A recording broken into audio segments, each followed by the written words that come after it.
weirdos. Weird science is the revolution. Weird science is the revolution. Hello, all you weirdos. Jim here, and these are my 5 big takeaways from Absolute Power. Number 1, the start of the DC Comics event.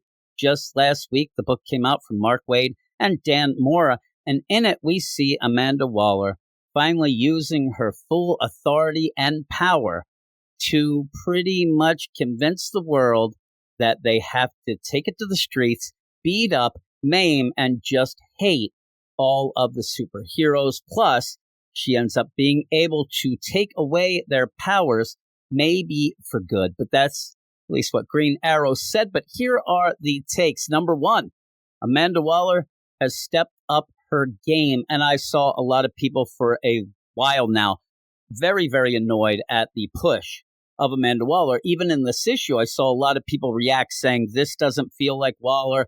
Waller is more the Suicide Squad thing. Why has she gone that big? She's usually gray area, hiding in the shadows. But I actually like that we've gotten a couple of years of this kind of leading into an event. It's something that events used to have, and we kind of got away from that. Say like a Night Terrors, that's just boom, it hits. You know, all of the events really at DC, there's not a lot of setup to them. They just end up happening only to then lead into the next event. I mean, the event setup is the last event, but this actually had some setup. And I think that the setup probably goes back further than most people are even aware of, and does explain why this Amanda Waller is a little bit different, is a little bit, up in front and doing things and gaining all this power. I mean, even way back in 2019 in Tom Taylor's Suicide Squad book, she ended up quitting the Suicide Squad job, then became a wanted fugitive, went all over the place. In 2022, she was back with the Suicide Squad, but with a new MO. She said that she was tired of losing. She was tired of these squads that end up dead and they don't develop. So she was going to do things in a different way.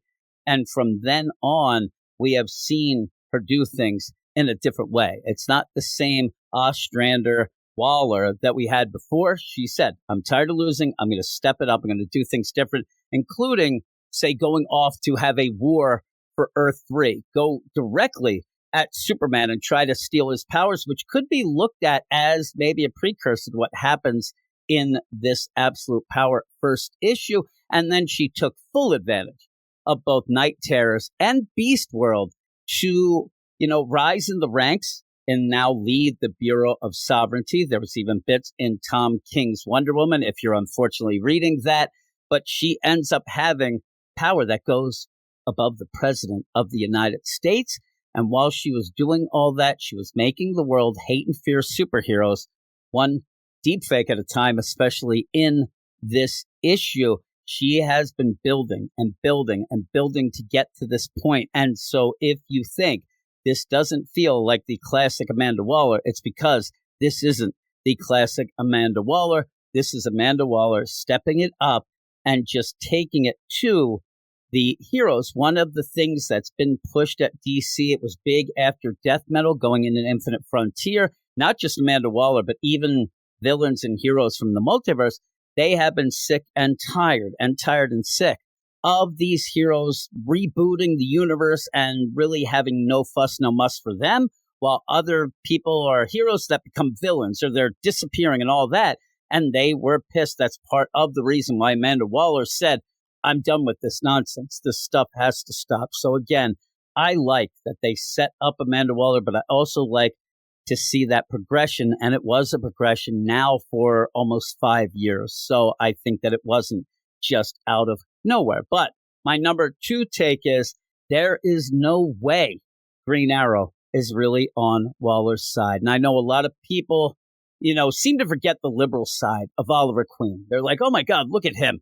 Look at all that stuff he's saying. I'm not saying that what he was saying wasn't over the top, but it veered towards what he used to be about. Even then, people thought maybe it was overplayed, but that isn't the problem. The problem isn't that he's saying we got to plant a tree and we got to shake hands or whatever.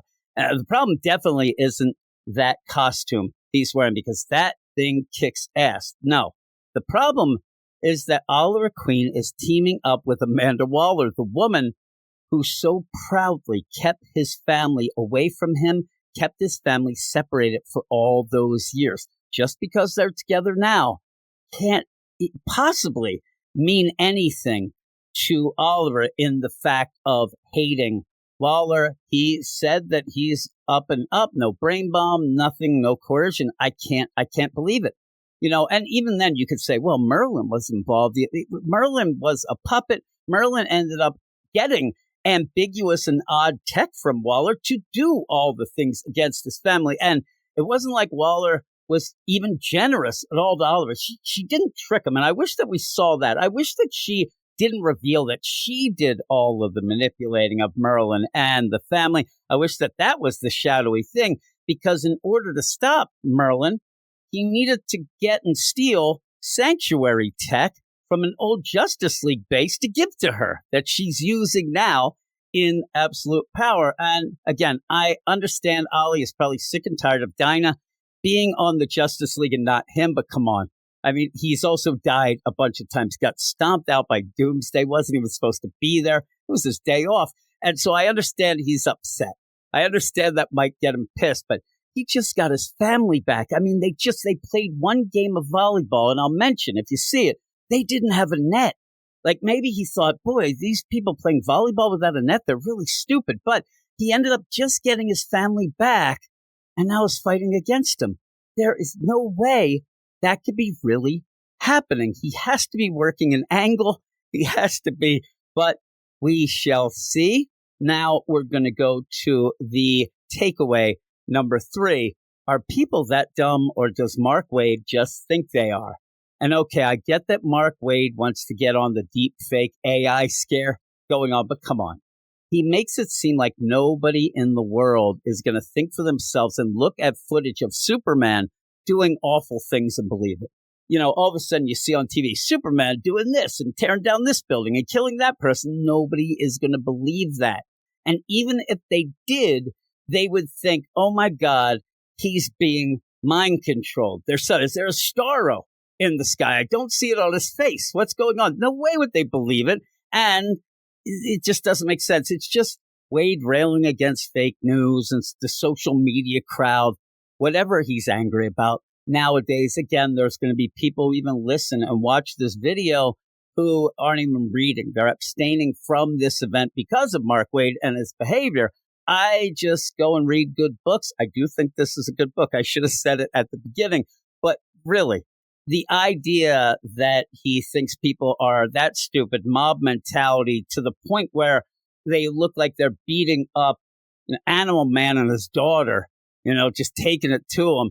But, at least show somebody not believing what they see. Show at least, not half even. Just show a group of people like, this doesn't seem right. But then again, that social media crowd, you know what I'm saying? Like, they do get pretty horrible. But I would have liked to have seen a bit of dissent to the fake news, the deep cut fakes and all of that, which we didn't get. Maybe we will going forward. My number 4 takeaway: how do Amazo robots make magic users forget how to use magic?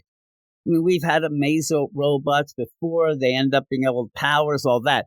But in this, they take the power out of devices.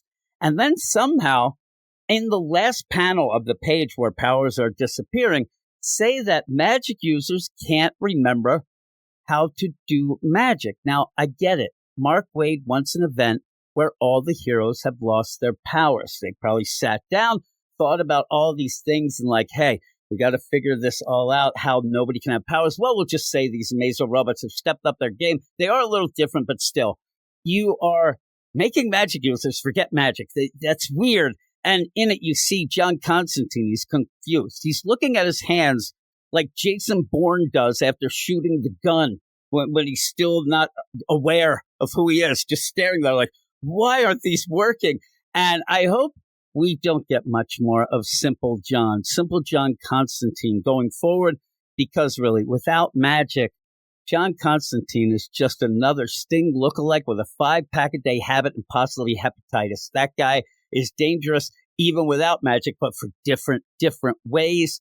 And number five, last takeaway is a bit of a spoiler. So if you haven't read the issue, go read it now or, wait till whenever. I don't want to make you go read anything. That's not up to me. But here it is, spoiler. What the hell is going on with John Kent? At the end of the issue, the cliffhanger to Absolute Power number 1, you get a doozy. The Brainiac Queen, which if you look, she's peeking from behind. It looks like she's creeping back there. She has John Kent strapped to a slab with tubes and wires going in and out and out and in. And his skin and suit have gone all techno-electronico. It's crazy. He has circuit boards in the skin and in his face and these plugs and tubes and all this going in and out. It doesn't look like he could possibly be alive the way that this is going. And he didn't have his powers. His powers were taken away before this as him and Connor were trying to save or did save Cal, Superman. So what is this? What's going on? And it's one of those. Is the Brainiac Queen kind of doing the Brainiac deal that we had in the House of Brainiac? Is she making a husband of the bride of Brainiac? Or is it something else? And I said it on our podcast.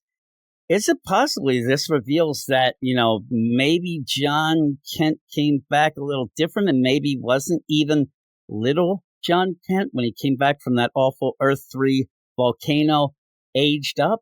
Could this be I'm telling you, I have come up with like 80 different things that I've seen in comics that I'm like, oh my God, this is going to be the time where they reveal that everything before was not really John Kent. We're going to get little John Kent back. I don't really think that, but it makes me wonder. It's such a bizarre and odd cliffhanger that I just fingers crossed that they're like, oh my God, he was always a Brainiac robot and she just ended up being able to tap in it. And when they ended up figuring it out and all that, I don't know.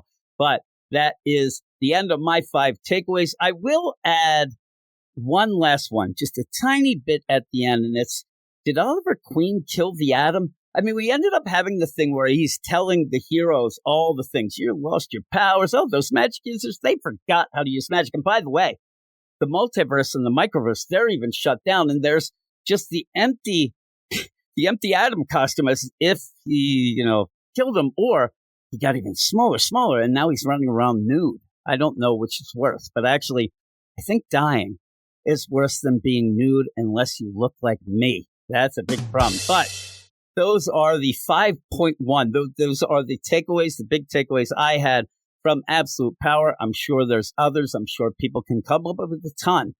I know people will say their big takeaways, they're not reading it. I know, and I get it, and I'm not here to convince anybody to read something that they don't want to for whatever reasons they have. That's their reasons, but it's pretty good. And really my whole MO is that you can't just push aside good books in a time where there aren't a ton of good books, let alone good event books. But again, if that is your deal, that is your deal. But that's it. And again, let me know your hot takes. Let me know your takeaways from the first issue of Absolute Power. And make sure to like the video, subscribe to the channel if you already haven't. And plus, if you like comics and comic book shows, please click on the Patreon link in the upper left corner to go to our Patreon page where you can help us out by supporting us. And if you do, you get a ton of DC, Marvel, indie, manga shows, and more. We have a ton of stuff, over 15 hours of exclusive content each and every week. But thanks, everyone, and I'll see you all later.